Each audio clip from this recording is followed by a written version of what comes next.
Hi, this is Catherine, and welcome back to Taking Tea with Catherine. And this is Zenobia. You guys never get to see Zenobia because Freddie's always hogging the show. And it's because usually I film in the other room, and she doesn't like that room anymore now that I have Freddie. But I thought you should say hello. She looks delighted to see you guys. She is not amused. Anyway, I'll let her go back to her nap. Her nasty tail.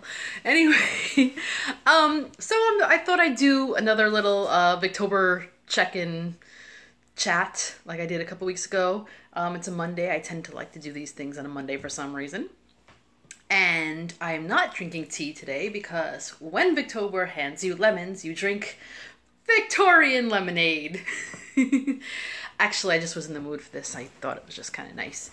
The other day, I was in the neighborhood of Sunnyside, which isn't very far from where I live, but it's a bit of a hike to get to for grocery shopping, so I don't do it very often. But they have an Irish grocery store called Butcher Block, and this is not an ad, I'm just talking. And they do sell a lot of meats that are, Irish meats that are, similar to stuff you get in the UK as well. And a lot of the products there are very much like the British products, very similar. So it's kind of like my little foray into the UK because I haven't been there this year or the previous year. So it's kind of nice. And this is, did you hear that noise? I mean, funny noise. Anyway, it's delightful. Now, I still love Victober. I'm very glad I participated in it. I'm glad I participated. I think that I've learned a lot, and I'm going to do a wrap-up in a few days, so I'm not going to go into everything, but I think I've learned a lot about, I don't know if the word is strategy, because it's not really like a contest or a game, really, but it's kind of like I did pretty well with Jane Austen July, and I think, I don't know exactly what went, not necessarily wrong in October, but the fact is I've only finished, oh my goodness, today. I'm like allergic to something. I've only finished a few books this month, and in recent months I've been much higher in volume, and I've told myself I'm not going to get hung up on numbers, but I think that generally I started off with a very big book, and I don't regret it whatsoever. I loved that book so much. And then I had a few that were really great, and of course my reread of Sherlock Holmes, always a delight. And then there were some that were just okay. And then I just hit a book that just took me off of the joy, I guess you could say. And I'm disappointed in this because this is one of the books I've had in my library collection for quite some time. And I thought that this was going to be a hit for me for some reason, and it, not so much. And maybe I'm allergic to this book. It's old. It has a lot of dust in it, even though I like dusty books, but So there it is. The Ordeal of Richard Feverel. Now, by George Meredith. I've been so intent on wanting to like a book by George Meredith. I have another collection of his books. Not books. I don't know, comedies, plays, I don't know. And I know he also wrote poems. I think I've read some of his poems, and they weren't bad.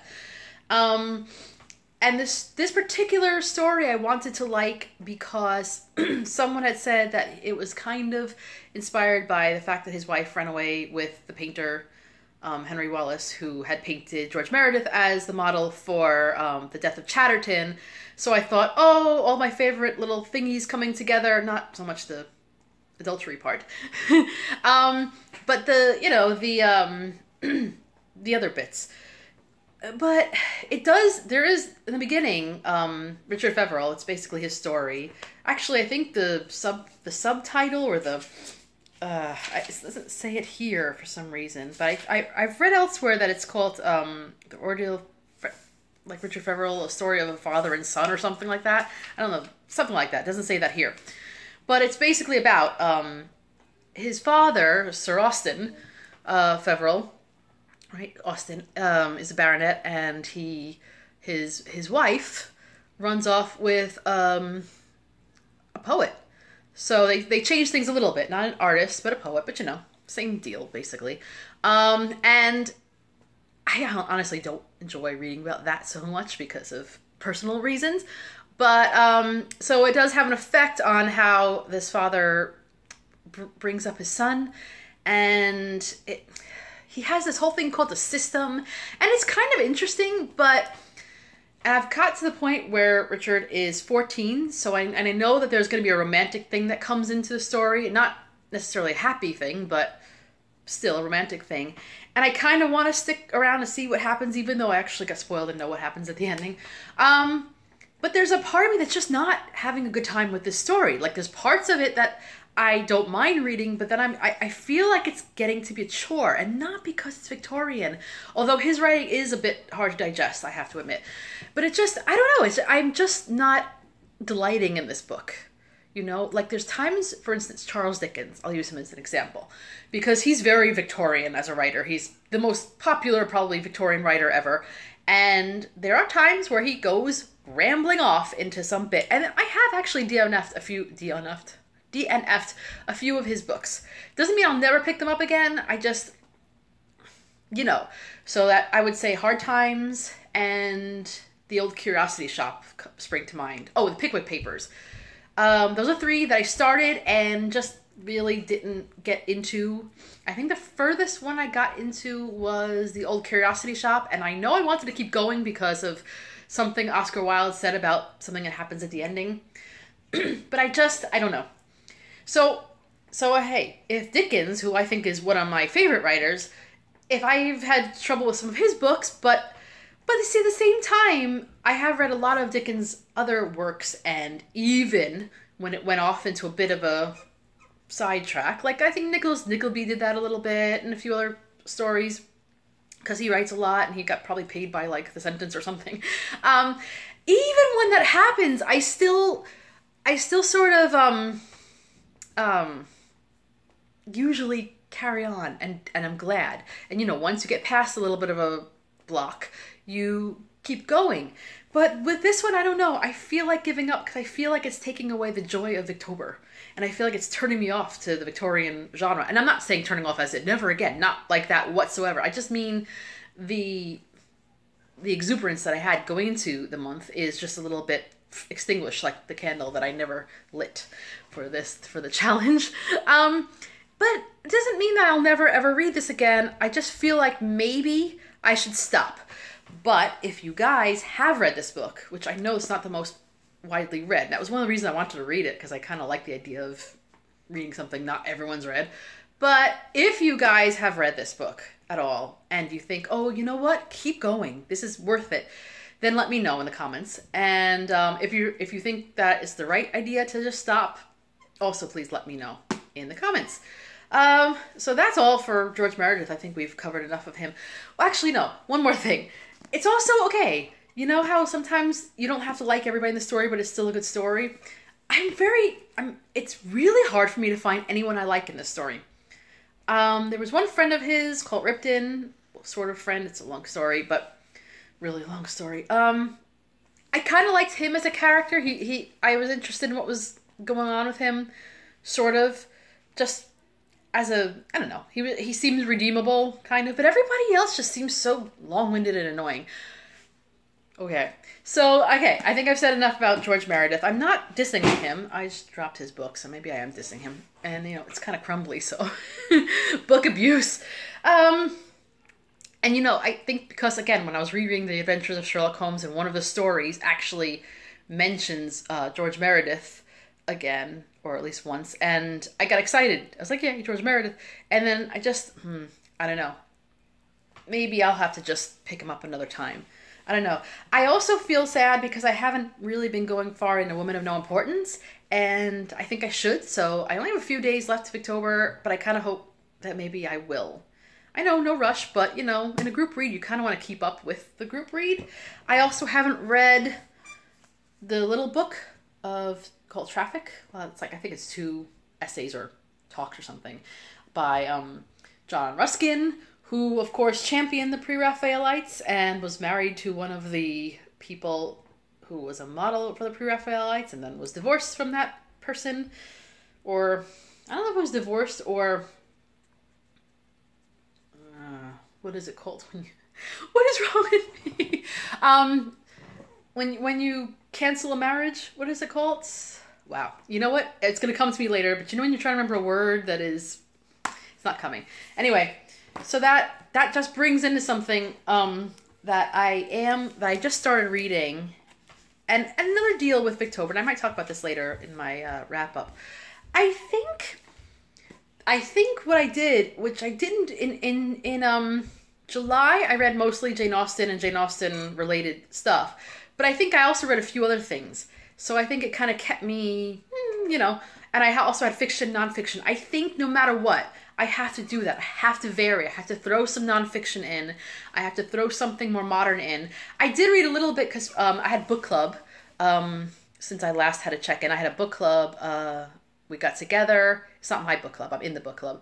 But it was the book that I suggested, which was actually a novella called The Uncommon Reader by Alan Bennett. And it's basically about the Queen of England suddenly becoming a book nerd, and her duty just goes out the window. That sounded funny. Her duties, the things that she lived for all these years, she stops caring about that sort of thing and just wants to keep reading. And I just so identify with that. And some of the books she mentioned, just, you know, either I've read them or I've wanted to read them. So it was kind of a fun little thing. But I've already read the book a number of times, so I didn't actually sit and read it through this time because I already remembered. I just kind of did a little glance through, and that's okay. But it was good because we met one of the book club members moved upstate New York, which is up north in the country, a couple of hours up. So we all went up there for a day, and I got to do the foliage thing. I got to see the pretty colors changing in the country air, and a nice little fire, and, you know, all that sort of thing. We need that in this life sometimes. So that was good. Yeah. So that brings me to a book that I don't know, it doesn't really bring me to it, but the book that I took out of the library just today, actually, but I started reading it on the bus until I got, I took the bus home, and then I got a little bit car sick. As you do, if you're me. But anyway, I saw this book and I almost bought it, and I said, why are you going to buy everything? Take it out of the library. Pre-Raphaelite Girl Gang by Kirsty Stonell Walker. I've seen other books of hers that I haven't read yet. She seems to be quite into, hopefully an expert on, Pre-Raphaelite. The Pre-Raphaelite Brotherhood, which was a number of artists that got together in the 1800s. So we're still sticking to Victorian stuff here. And they wanted to do kind of a realistic sort of very colorful portrayal, but without the influence of anybody after Raphael, or, well, Raphael, I guess, and forward. So that was their thing. They were influenced by Italian painters, etc. They did a lot of stuff. I mentioned this before, and I'll probably talk about it again because it's one of my obsessions. They portrayed poems, biblical scenes, Shakespeare plays, other, you know, historical bits, and I love their paintings, most of them, you know. I don't know, it's gone in and out of fashion, and some people think that they weren't that good. Funny enough, just from the very beginning, it mentions Charles Dickens, and how he actually ended up becoming friends with at least one of the painters, but he really kind of dissed. I'm using the word diss a lot. I don't know what's wrong with me today. He wasn't very nice about the model for this painting. He said a lot of not kind things about her appearance, the lady here, and that kind of put her off. That kind of put her off being a model, and so yeah. And they mentioned that later on he came over to her place for dinner, and did she have an opportunity to spit in his food?